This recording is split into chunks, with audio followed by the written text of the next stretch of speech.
जनता के पास बहुत सारे ऑप्शन हैं, पार्टी भी अच्छी है, आपको वोट क्यों दें? क्योंकि मैं उनके दिल की बात कर रहा हूँ।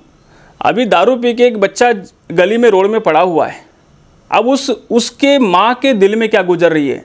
जैसे सुनील सोनी जी हो गए, आकाश शर्मा जी हो गए, उनके सामने आप अभी नए हैं। मनी पावर, मैन पावर कहीं आपसे आगे हैं। आपके सामने चुनौती क्या है?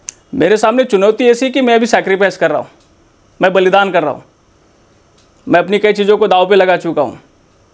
मैं अपने आप को ख़त्म करके छत्तीसगढ़ को बचाऊंगा, ये मैं प्रण लेके चल रहा हूँ। कितने विकास देखते हैं आप जब लगातार जा रहे हैं, जनसंपर्क में लोगों से मुलाकात कर रहे हैं?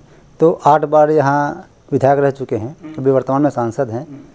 उनका कहना है कि सबसे बेस्ट रायपुर दक्षिण है, वीरमोहन जी का कहना है। आप जब जा रहे हैं तो स्थिति क्या है? अब स्थितियाँ गिनाऊंगा तो सर ये तो सुबह से शाम हो जाएगी।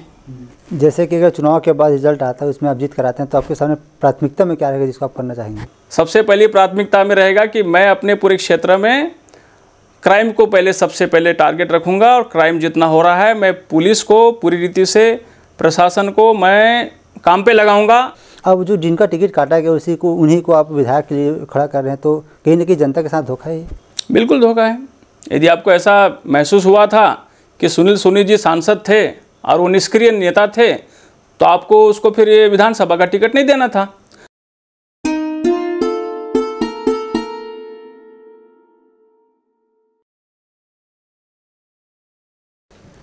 लोकसभा चुनाव के बाद राजधानी रायपुर एक बार फिर अपने चुनावी रंग में है। जी हाँ, प्रदेश का एकमात्र विधानसभा सीट जहां बाई इलेक्शन हो रहा है, रायपुर दक्षिण। अलग अलग पार्टी और पार्टी के प्रत्याशी अपना पूरा जोर लगा रहे हैं चुनाव को जीतने में, और हम लगातार जनता के बीच जा रहे हैं और प्रत्याशियों से मुलाकात कर रहे हैं और जानने का प्रयास कर रहे हैं, और साथ ही कुछ ऐसे सवाल जो सीधे ताल्लुक़ रखते हैं आम जनता से कर रहे हैं, पूछ रहे हैं।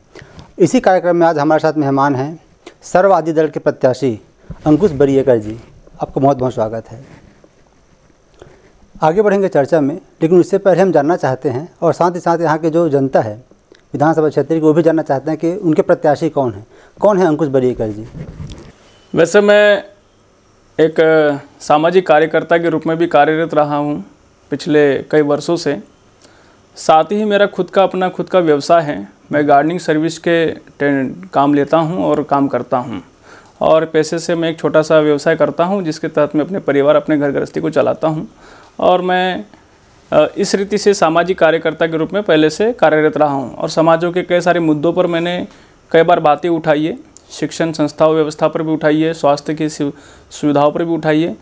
और कहीं ना कहीं मुझे नज़र आने लगा है कि जो रूलिंग जो राजनीतिक पार्टियाँ जो है, जैसे कि आदमी एक अच्छा काम करते करते जब नशे की लत लग जाती हैं तो वो अपने मेन मकसद से भटक जाता है, मेन दर्शन से भटक जाता है। वैसे ही आज की राजनीतिक दलों का जो है रवैया मुझे दिखाई दे रहा है। मैं एक साधारण आमजन इंसान हूँ, मुझे कोई राजनीति करने का शौक़ भी नहीं और पैसा भी नहीं हमारा, हम राजनेता बनने का भी इच्छा भी नहीं था। पर मेरे छत्तीसगढ़ की स्थितियों को देखा, छत्तीसगढ़ के हालातों को देखा कि धीरे धीरे मेरा छत्तीसगढ़ जो है, मेरे छत्तीसगढ़ी लोग हैं जो है, वो एक शांति का प्रदेश, एक नशा का प्रदेश होते चले जा रहा है। एक छत्तीसगढ़ एक नशे का गढ़ बनते चले जा रहा है। एक छत्तीसगढ़ क्राइम का गढ़ बनते चले जा रहा है। एक छत्तीसगढ़ जो है बलात्कारों का गढ़ बनते चले जा रहा है। एक छत्तीसगढ़ जो है सांप्रदायिक हमलाओं का गढ़ बनते चले जा रहा है।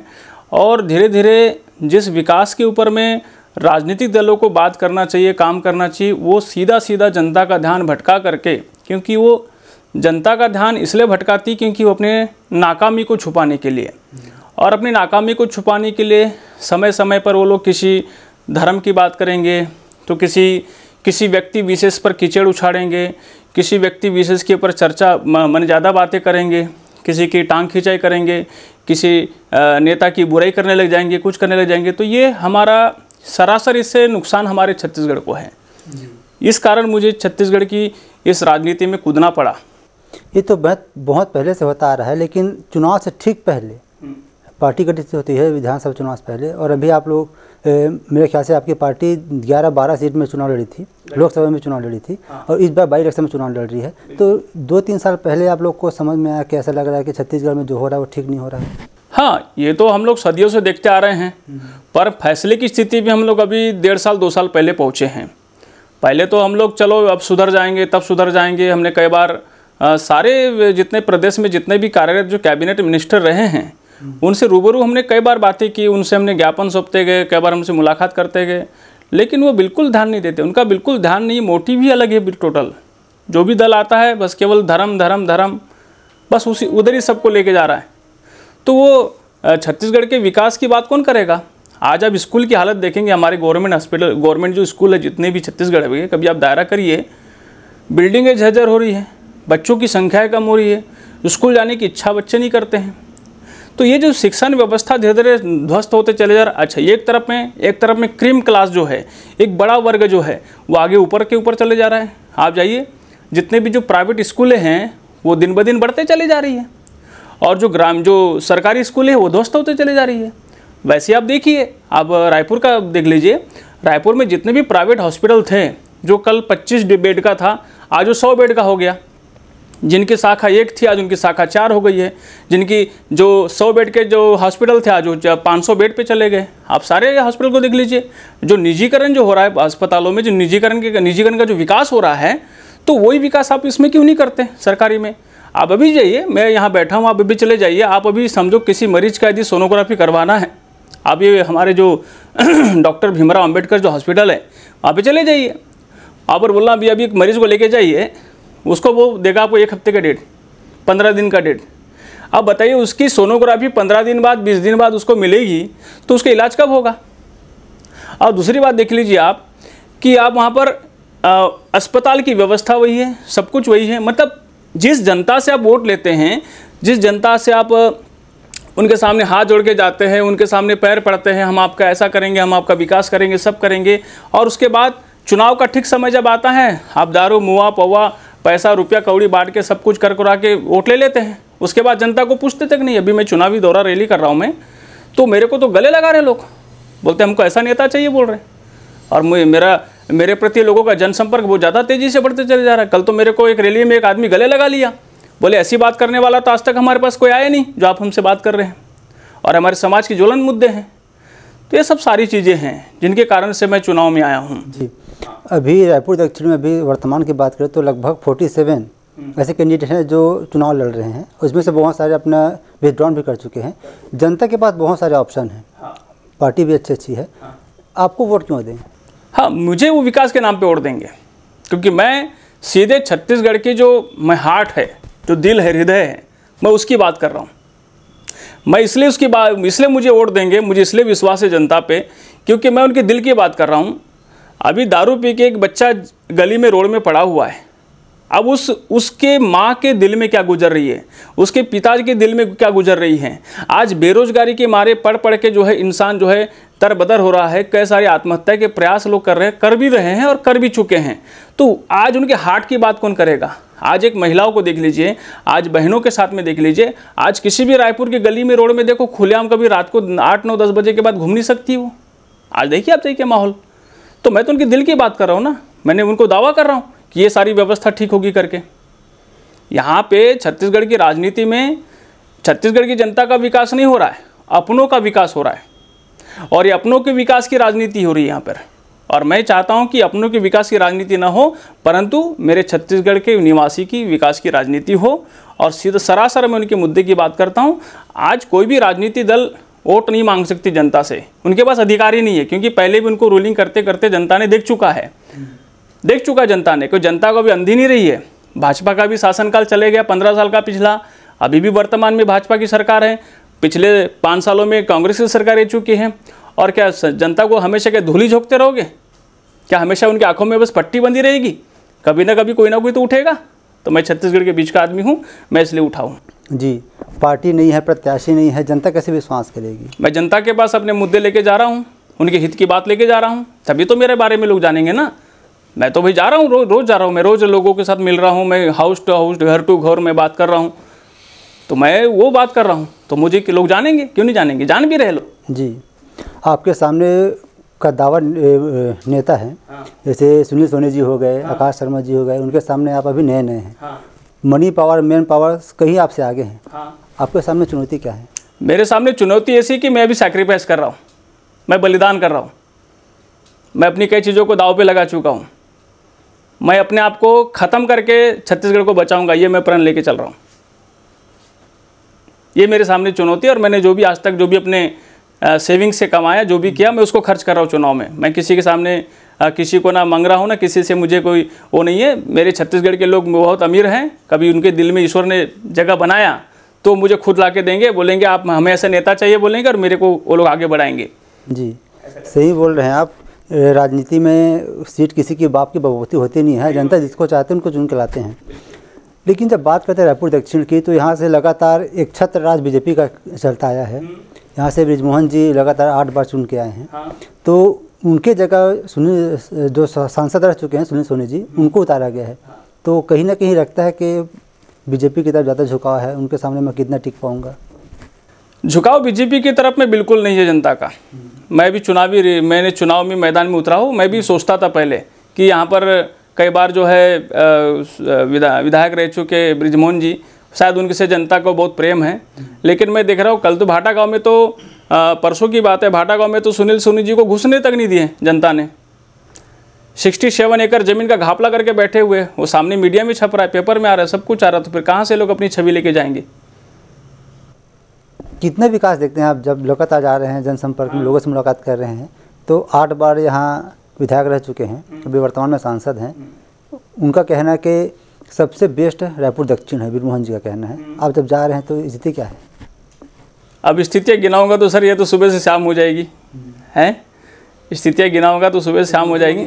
हाँ, मोटिव मैं अब बताना चाहता हूँ आपको। मैं परसों के दिन चंगोरा भाटा गया था। चंगोरा भाटे की जनता से मैं मिला। चंगोरा भाटे की जनता ने मुझे कहा कि ये जो नाली की जो समस्या है और यहाँ की जो रोड की जो समस्या है, पिछले कई सालों से हैं। कई बार हमने बृजमोहन जी को इसके बारे में अवगत कराया, लेकिन बृजमोहन जी तो इतने बड़े नेता है कि कभी हमारी गली में आज तक उनको हमने देखा तक नहीं बोलते।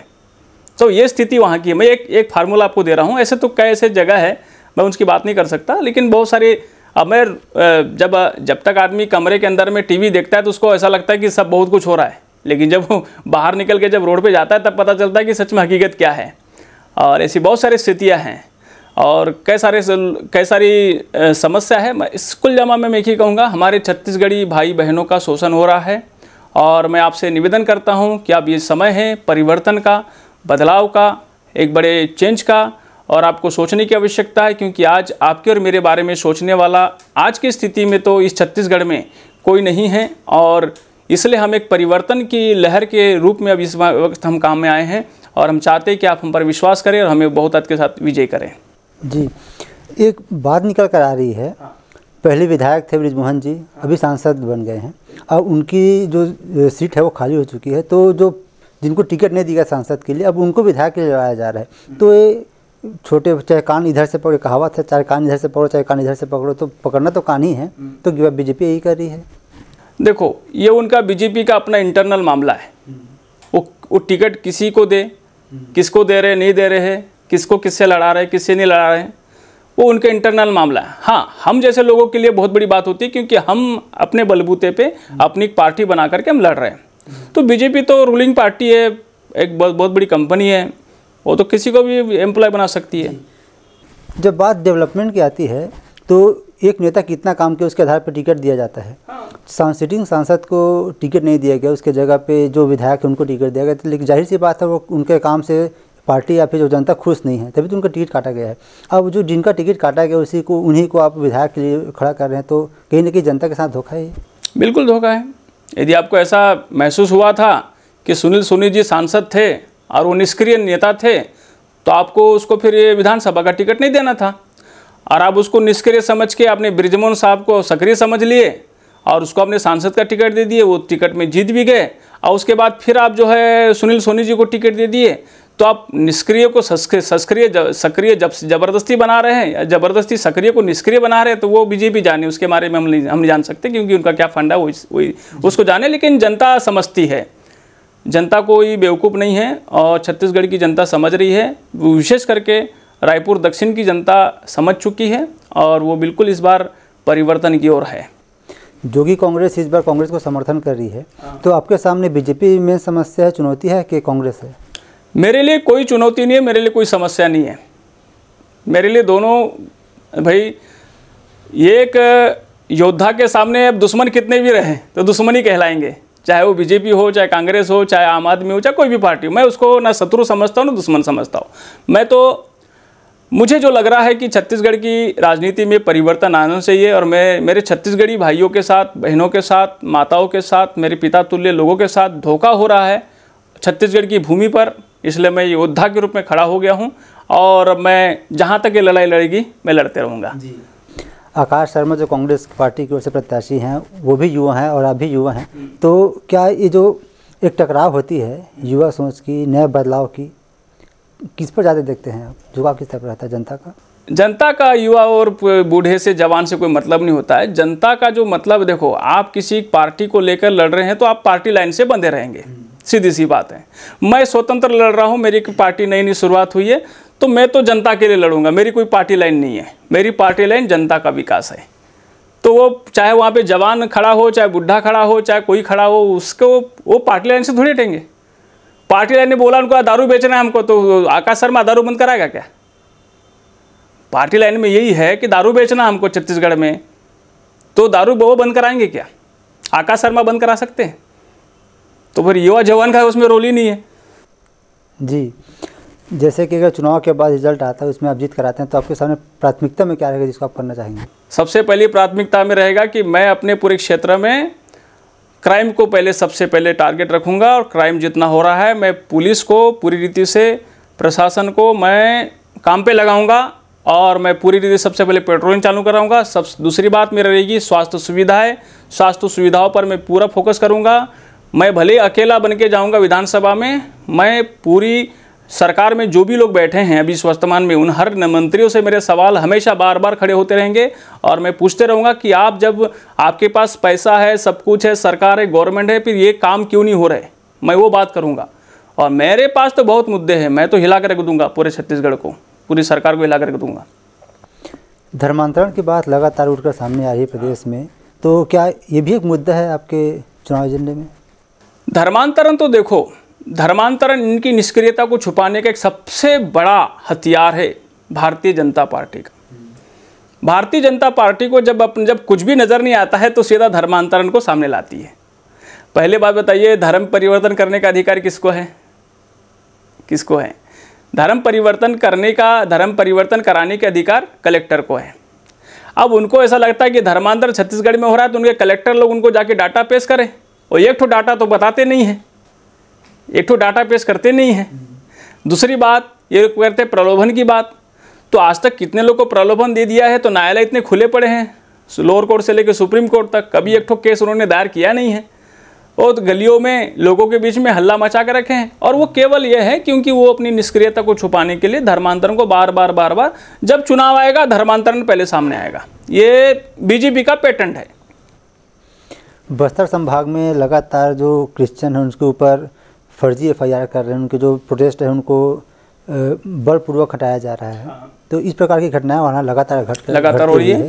तो क्या उस तरफ भी आप लोग का ध्यान है या फिर सरकार की तरफ, सरकार के पास आप लोग गए कि ऐसा है कि हमारी बात सुना जाए? देखिए, सरकार में चाहे कोई भी आए, चाहे बीजेपी आए, कांग्रेस आए, वो भारतीय संविधान के तहत आती है और उनका काम होता है कि वो भारतीय संविधान का अनुपालन सही रीति से हो, इसकी वो जिम्मेदारी लेते, शपथ भी खाते हैं। लेकिन भारतीय संविधान को इन्होंने पूरी रीति से चूर चूर कर रहे हैं।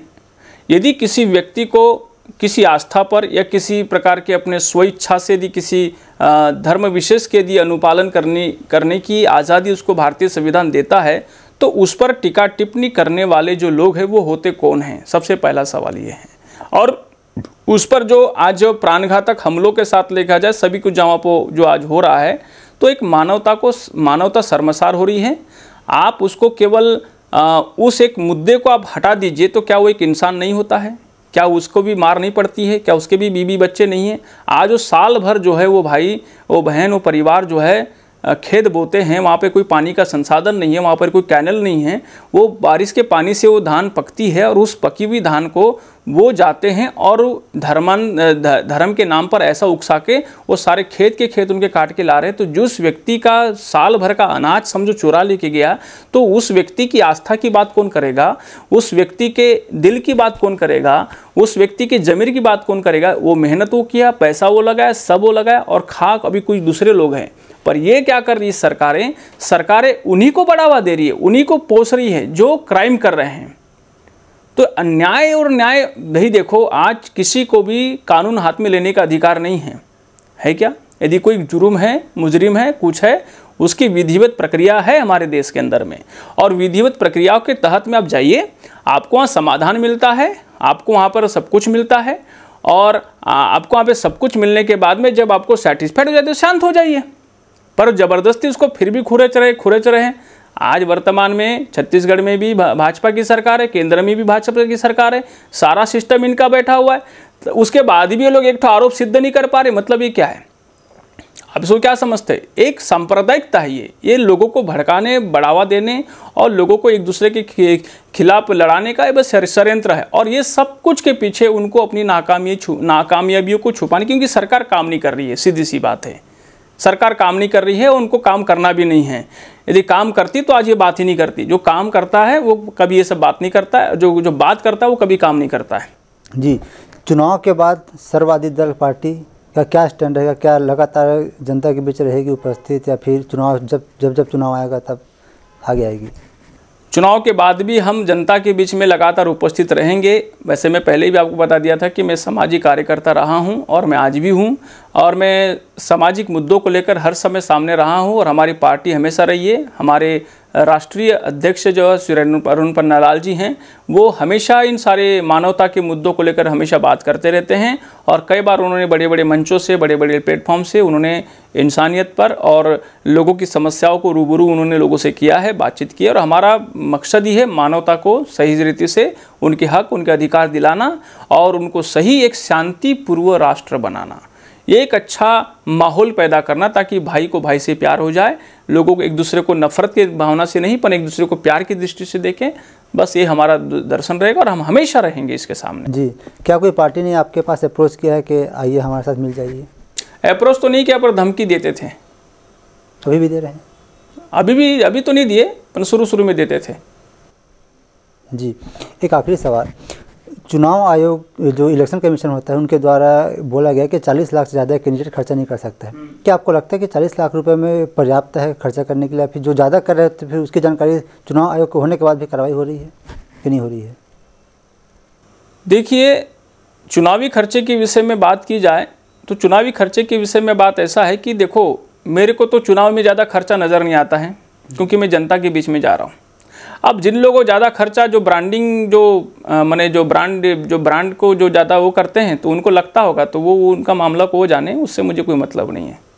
चुनाव आयोग को ध्यान देना चाहिए कि कितना खर्चा कैंडिडेट कर रहे हैं कि नहीं कर रहे हैं, क्योंकि 40 लाख बोल देना है उसके बाद जैसे छोड़ देना खुला, ऐसा नहीं है। क्योंकि उनका मॉनिटरिंग होना चाहिए, क्योंकि मुझे तक जहाँ लगता है, हम देखते हैं चुनाव प्रचार में तो करोड़, 2 करोड़, 3-4 करोड़ तो आम बात हो गई है। तो फिर 40 लाख बोल देना, उसके बाद करोड़ रुपये खर्चा करते रहना, तो उसका जाँच तो होना चाहिए। बिल्कुल जांच होना चाहिए, क्योंकि जितने भी हमारे भारत के अंदर में जितने भी सिस्टम बना है, तो वो उसी के लिए बना है ना। पर ये जो सिस्टम को ये लोग नकार रहे हैं, समाप्त कर रहे हैं, तो वो बिल्कुल चिंता का विषय है। यही सब तो ठीक करने के लिए हम राजनीति में आए हैं। हम आएंगे तो सब ठीक करेंगे। बहुत धन्यवाद अंकुश जी, आप हमसे जुड़े, अपने विचार हमारे साथ शेयर किए। कुछ हमारे माध्यम से जनता को संदेश देना चाहेंगे पार्टी की ओर से चुनाव को लेकर? मैं आपके तरफ से एक संदेश देना चाहता हूँ जनता के लिए। मेरे प्यारे छत्तीसगढ़ के मेरे प्रिय भाई और बहनों, आपसे करबद्ध मेरा निवेदन है, इस बार मैं आपके बीच में आपके सारे समस्याओं को लेकर मैं आज खड़ा हूं, और मैं इन मुद्दों को लेकर मैं विधानसभा जाऊंगा, और वहां पर मैं आपके हक की लड़ाई लड़ूंगा, और मैं आपके हक के लिए पूरी ज़ोर शोर से मैं खड़ा उतरूंगा। ये मैं आपको विश्वास दिलाता हूं। एक बार आप मुझ पर भी विश्वास करिए, और मेरा जो छाप है वो इस बार जो है एयर कंडीशनर मुझे मिला है, एसी छाप मुझे मिला है, और 4 नंबर पर उसका निशान है। तो कृपया आपसे निवेदन है कि आप मुझ पर इस बार विश्वास करिए। आप हमेशा सभी को मौका दिए हैं, एक बार हमें भी मौका दीजिए, मेरा आपसे निवेदन है। तो आप सुन रहे थे अंकुश बरिएकर जी को, जो सर्ववादी दल पार्टी से प्रत्याशी हैं। बहुत सारे उनके पास मुद्दे हैं और जो अभी तक सरकारें रही हैं, कितना काम किए हैं, कितना काम नहीं किए हैं, उनको लेकर जनता के बीच जा रहे हैं और एक बार अपने लिए अवसर मांग रहे हैं। फिलहाल इन सब का जो हिसाब किताब हो तो जनता को करना रहता है, आपको फैसला लेना रहता है क्या करना क्या नहीं करना है। फिलहाल साथियों इस कार्यक्रम में इतना ही। अगली बार आपसे फिर होगी मुलाकात एक नए कार्यक्रम में नए मेहमान के साथ। तब तक के लिए अनुमति दीजिए। नमस्कार।